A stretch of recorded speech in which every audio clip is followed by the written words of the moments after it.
이재용의 지배권 강화라는 뚜렷한 목적을 갖고 승계 작업을 진행했음을 알 수 있다. 승계 작업은 대통령의 직무행위와 제공되는 이익 사이의 대가 관계를 인정할 수 있을 정도다.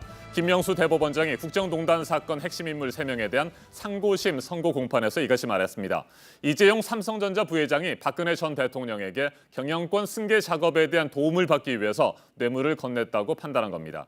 국정농단 사건을 대통령과 재벌의 정경유착 사건으로 결론을 내린 겁니다.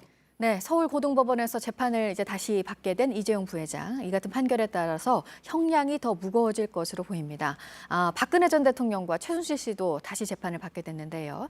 박 전 대통령의 경우 뇌물과 다른 혐의들을 함께 선고한 건 잘못이라고 대법원은 봤는데 이제 나눠서 선고를 하면 형량이 늘어날 가능성이 역시 큽니다. 박병현 기자입니다.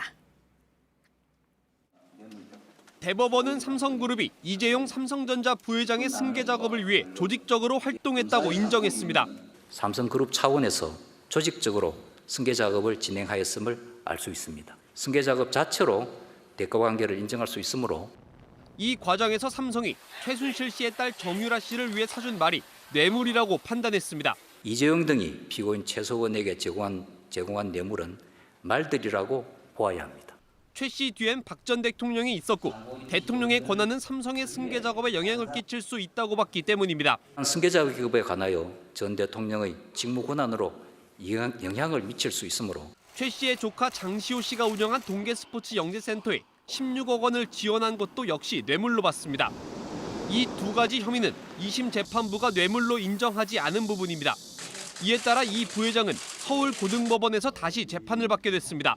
또 함께 선고된 박 전 대통령과 최 씨도 다시 재판을 받습니다. 박 전 대통령은 공직자였기 때문에 뇌물과 다른 혐의를 나눠 선고했어야 했기 때문입니다. 최 씨는 일부 기업에 대한 강요죄를 인정하지 않았습니다.